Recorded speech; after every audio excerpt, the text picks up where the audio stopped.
Welcome back to Coming In Without Context. My name is Dylan Yang, and Hope's over there. She's going to be leading the discussion today. Right now, we're enjoying the lovely breeze of Hurricane Henri. How's the storm treating you, Hope?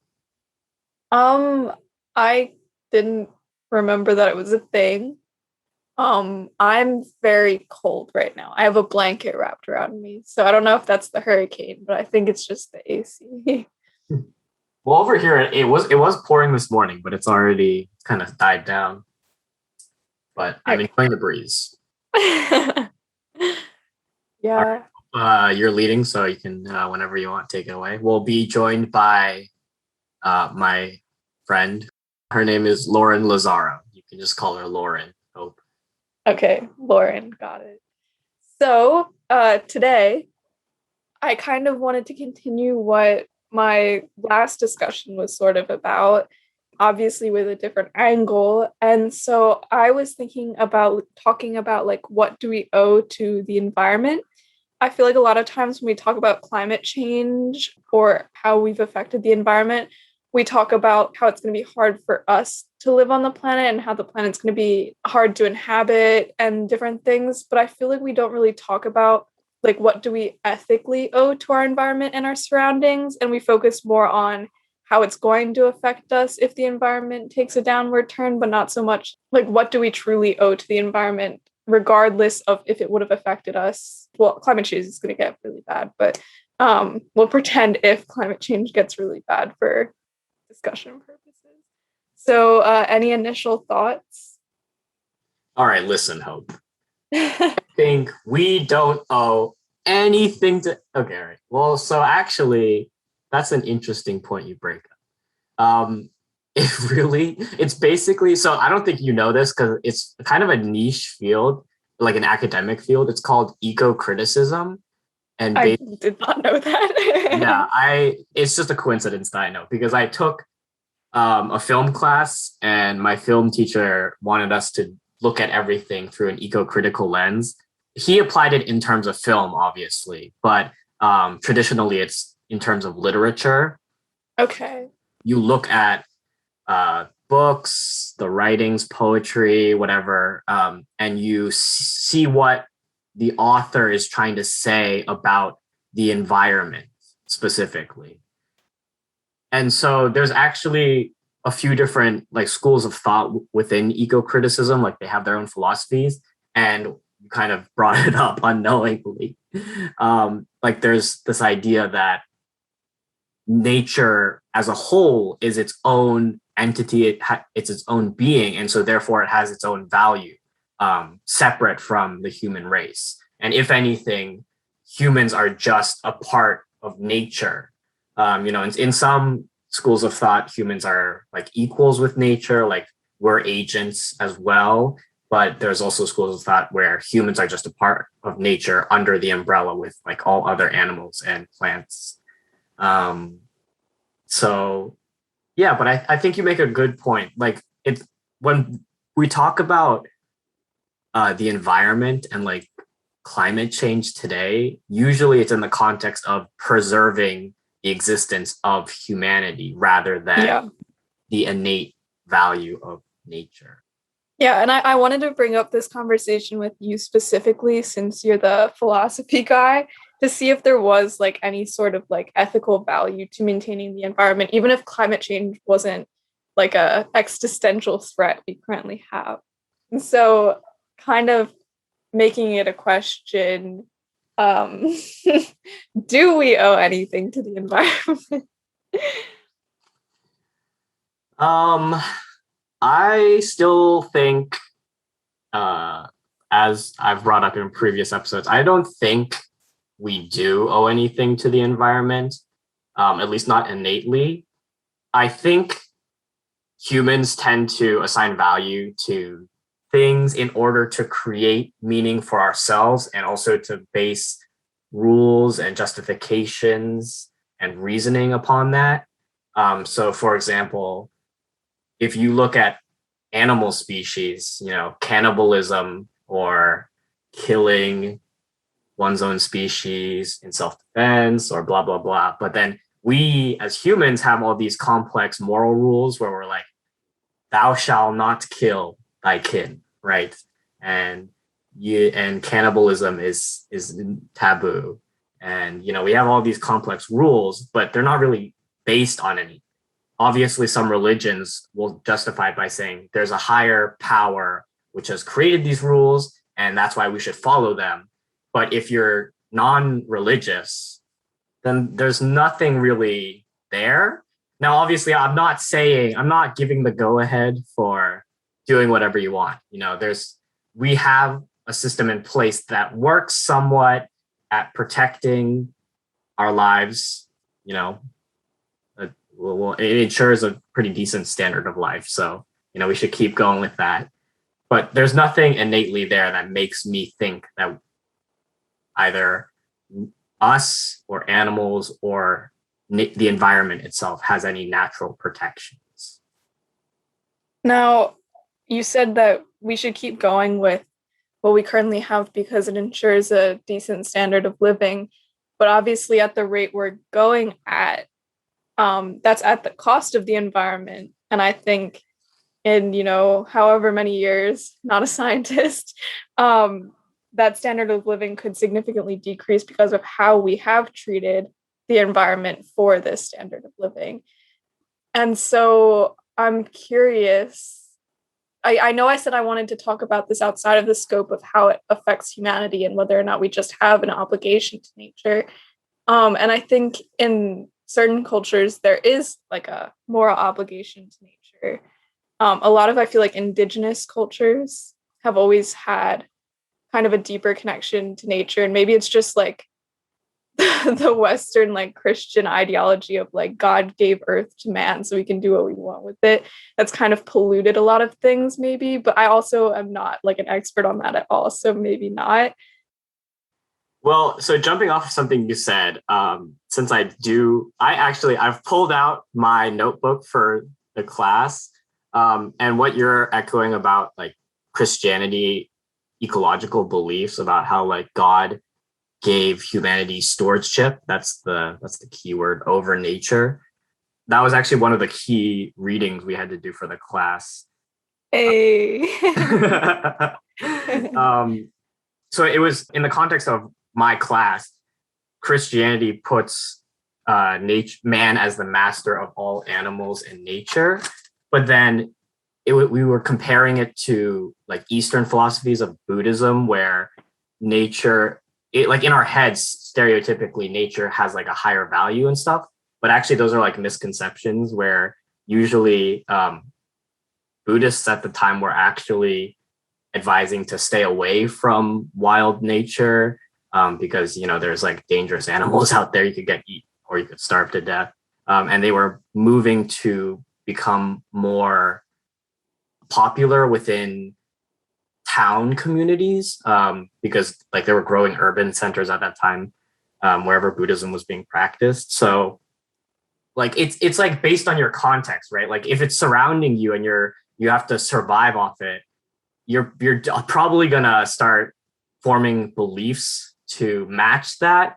There's all the talk about how religions are founded and how you come up with superstitions because you think that'll help you in certain ways, but that's not necessarily based on anything. Or if it is based on something, it's based on like just the coincidences, a series of coincidences happening one way or another, right? But I don't think that it really means anything in the end. Welcome, Lauren. How do you feel about climate change? Hello. Um, Gosh, I don't even know. I think it's really scary, and it's something that I was really passionate about solving for a while. And I was even going to be an environmental science major because that's, again, like I said, it's something I was really passionate about. But I got really discouraged in the last few years because I feel like no one was really like stepping up, and I just got kind of scared that we weren't going to make any progress, and I unfortunately did switch my major. So that's where we stand. So do you feel like we like as people have an obligation to our environment? Yes, I definitely think that we do because this is where we live and we're lucky enough to like have this beautiful earth. And I absolutely love nature. Like I spend probably 80% of my time in nature and it's what makes me the happiest. And so I really care about it and I really care about taking care of it and making sure everything's clean. But I know that the majority of people don't share those same values. So it's so frustrating when people just take advantage of how beautiful this earth is. That's a good point. Yeah, nature's a great time. Like maybe there is something innate in our evolution to just really admire awe-inspiring views. Like I know when I went to Yellowstone and I saw like the full starry night sky without any light pollution for the first time, I was like, damn, that's crazy. So, I mean, obviously, when we go to someone's house and we're like a guest, like there's basic standards for how you have to treat someone when you're at their house. Maybe you like pick up after yourself or you try and be polite, you don't take advantage of the space you're in. And so can you apply a similar metaphor to us as humanity on the planet Earth? And like, are we fulfilling our duties as like house guests? I think we definitely do have an obligation to like take care of where we are present. So I know in like a lot of national parks, you have to clean up after yourself and you can't litter. And I think that should go for everywhere that you go, not just established national parks. But we aren't doing a good job of it overall, I would say. Like just if you think about littering alone, there's way more trash around the globe than people cleaning it up, right? Like there's a lot of wholesome posts on social media where it's people posting pictures of trash bags full, like they have dozens of trash bags behind them, and they spent hours picking up all the litter in their green spaces. But then we have things like the Great Pacific Garbage Patch, where it's literally a island of our trash which has gone into the ocean, and you can get on it and walk on it, and it's the size it's bigger than it's bigger than a state, and it's just all garbage. And obviously there's efforts to clean it up, but in terms of which side we're leaning on responsibility, we're definitely failing as a species, I mean. Yeah, I agree with that. I think that garbage patch is bigger than Texas. It's bigger than Texas? Yeah, which is absolutely insane. But also, I could be wrong. I think there's a statistic that like every single piece of plastic that's ever been produced is still on Earth because it doesn't decay, which is that's disgusting. Or it takes like thousands or hundreds of thousands or millions of Right. years. um or well, I mean, the plastic, another problem is that the plastic just kind of disintegrates into smaller pieces. So Oh yeah. there's the whole conversation about microplastics that's in all of our drinking water now because it's just ubiquitous. Um, Hmm. and I mean, that's what gets stuck in, if you eat seafood, that's what gets stuck in the marine life as well. And it hasn't like shown up necessarily yet to have health consequences, but that's just because we haven't like lived long enough to see. But I'm sure in the future there's going to be cases of people have suffering health consequences because we're just intaking so much plastic into our own bodies.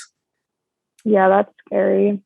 Kind of jumping off of that, I was thinking about like as we were talking about the plastics and how there's more trash than probably like people at this point on like the earth. And at some point, I think part of the issue is we don't have anywhere to store that trash because it's got to go somewhere, and that means like it shouldn't go in the ocean. But even if we just put it in like a dump somewhere, that's still just like a landfill of space of trash. That's not necessarily a pretty image, but I think a lot of what's fueled what's happened in recent years and probably over like the past century or two is the rise in consumer goods, because obviously way back when, if people like had the bare minimum necessities like clothes, um, things they could cook with, things they could put food in, stuff like that, they weren't using plastics. You had like the essentials and that was it. But with like modern day consumerism, as you have to buy a bunch of plastic and you have to do this, do that, that means there's just so much more trash produced. And I was wondering if you guys had any thoughts on that and how it's connected to how our environment's been affected. Yeah, I definitely know that as like a generation, we use so much plastic. And even if you just go grocery shopping, most of the food that you're buying comes in plastic packaging. And like for me, my family, we recycle everything. And like I grew up recycling everything, so I'm used to that.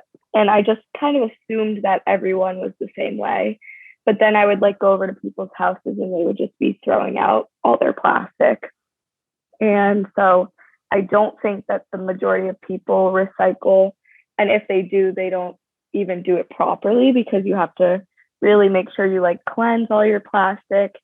Um, and so that's really harmful. And it's just adding to all that waste that's going in the landfill.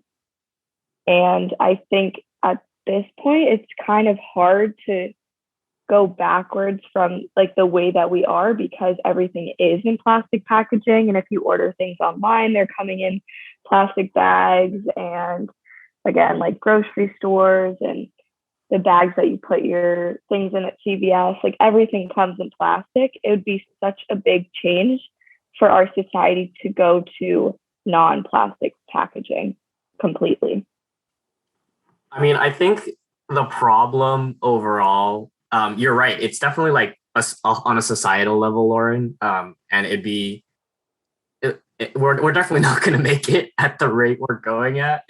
Um, but I feel like it's theoretically possible that if all the companies and the government all agreed to and got on the same page and like everyone individually got on the same page, we could do it within a year and everything would be fine. But it's just not gonna work out that way. And yeah, you're right. It's recycling is so strict. Like even for the people who do it or do it casually, they make it so hard. Like companies make it so hard.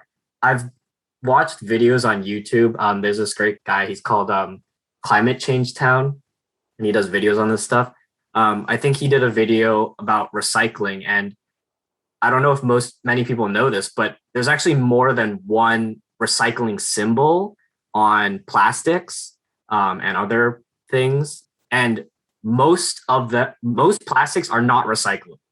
Like even if you see the symbol on the bottom of your containers or cartons or whatever, there's a very high chance that it's not actually recyclable because companies have specifically designed that symbol to trick consumers into thinking they can get rid of it in an easy way. But really, you can't get rid of it. Like it goes straight to the trash heaps, or like the oceans, or it gets burned or whatever. But there's no way to get rid of it easily. And like there's this whole movement of the commercials that were like, oh, you could make a change. All the individuals need to start changing things about your daily life to do that. And it's great that some people do that. It's great that your family does that, Lauren.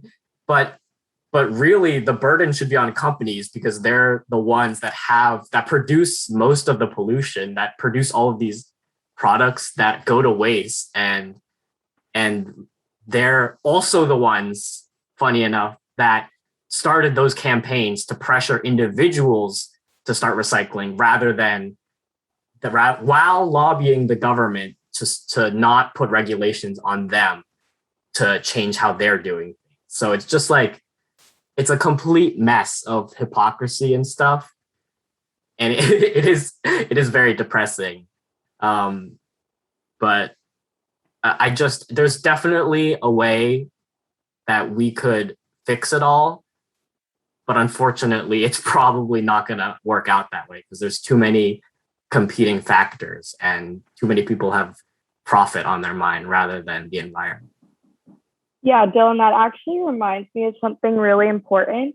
I think it is, the statistic again might not be exact, but I'm pretty sure that the household use of water makes up for less than 10% of like all the use of water.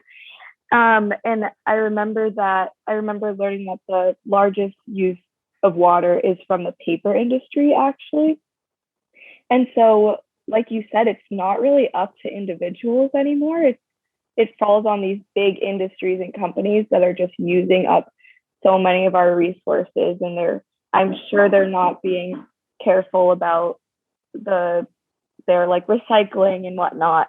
So yeah, that's a good point that it just reminded me of.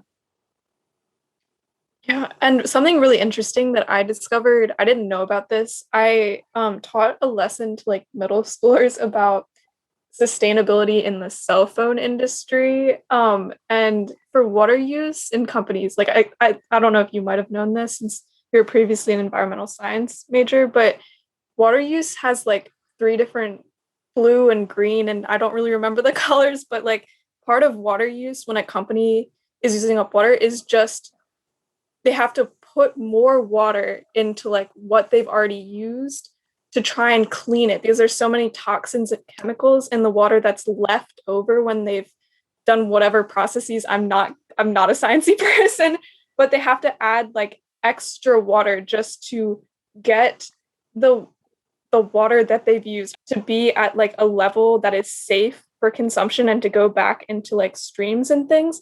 So part of just the water use that and like manufacturing is just the extra water that they have to put into the water that they're getting rid of just to make it like a safe level for to go into back into the environment and things like that, which I found was really crazy. I think it was like green water or something like that.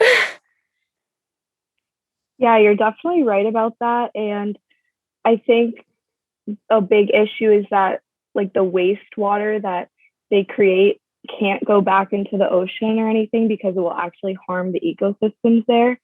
So then they're trying to find ways so that they can make it safe to like dump.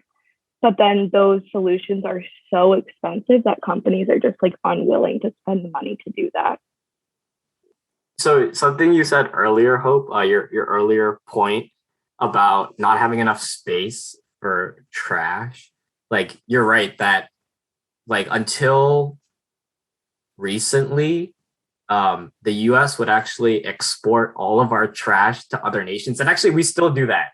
We still send a lot of our trash, like tons and tons of trash to Pacific, East Asian countries, and probably other places. And there's actually whole industries built around recycling or like getting rid of US trash. I think famously, we used to send it to China, but then China was like, you guys send us way too much unusable trash. Please stop. But there really is nowhere to put it, right? Even if you think about the vast expanse of space, we've already started littering in space. I don't think I don't know how commonly known this is, but all of the broken down satellites and parts that are used for the things we send into outer space, there's a lot of debris just floating around our orbit, and it's so bad. It's so bad that we've already somehow figured out a way to litter in space. And so I just like, and it's actually pretty dangerous too, because if certain things go wrong and certain parts fall out of orbit, they gain significant speed, right? And they could do pretty bad damage to harming people or buildings or whatever. It's extremely unlikely, but there's like maps of just all the space debris that's out there, and so we're worrying about not having enough space on the planet. But we've already also used up our space, our locals space just surrounding the Earth. And I can imagine in the future, if we somehow manage to survive, well, I guess we will, because people will just ditch planet Earth and go to another planet.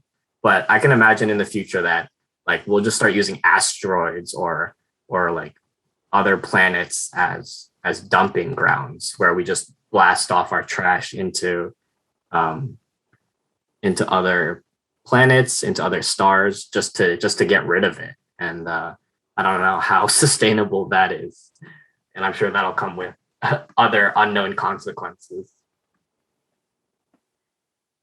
So I meant for this discussion to be more centered around like what our ethical obligations to the environment was.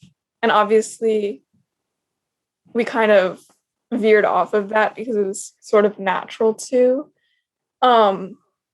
Especially considering all the considerations of like how climate change is going to affect us. And I mean, when it comes to our ethical obligations to the environment, like there's plenty of people who feel that and who feel very strongly about that. But as you were saying before, like obviously corporations make the biggest dent in water usage and pollution and pretty much all aspects that negatively affect the environment.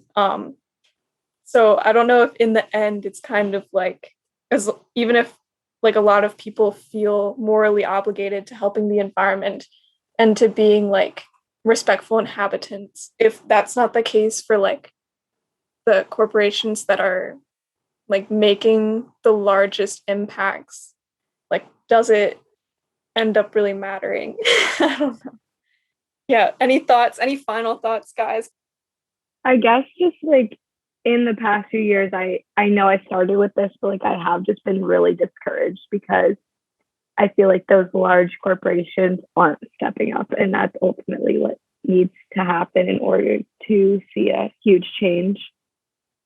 It's also a shame that they have so much sway over our political system, because it definitely wouldn't have been this way. Like the popular movements around the world have been towards protecting the environment and being more sustainable.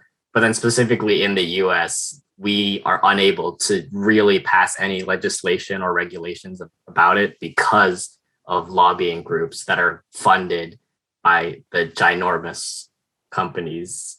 And so that's, I mean, yeah, it's disappointing. It's slightly depressing, but if there's any hope for us, we just gotta keep at it and hope that something just clicks in the mind, or hope that our generation takes over as CEO in time, although that's unlikely. Yeah, even if we do, plenty of people will sell out. But yeah, it is kind of depressing, especially considering that the environmental movement is very old. Like, and it's just at this point, it's probably like over 60 years old that people have really been campaigning for the environment. And like we've known about climate change for like half a century. It's only gotten worse, but you know, no. Sorry for making this episode depressing and a little messy. Keep fighting the good fight or don't, you know. Ah. All right. That was this week on Coming In Without Context. Hope is always tired when we do these, so it was pretty funny. But yeah, help the environment. Check out Climate Change Town on YouTube. Great videos. He's kind of small right now. And yeah, we'll do the next one. All right. See ya.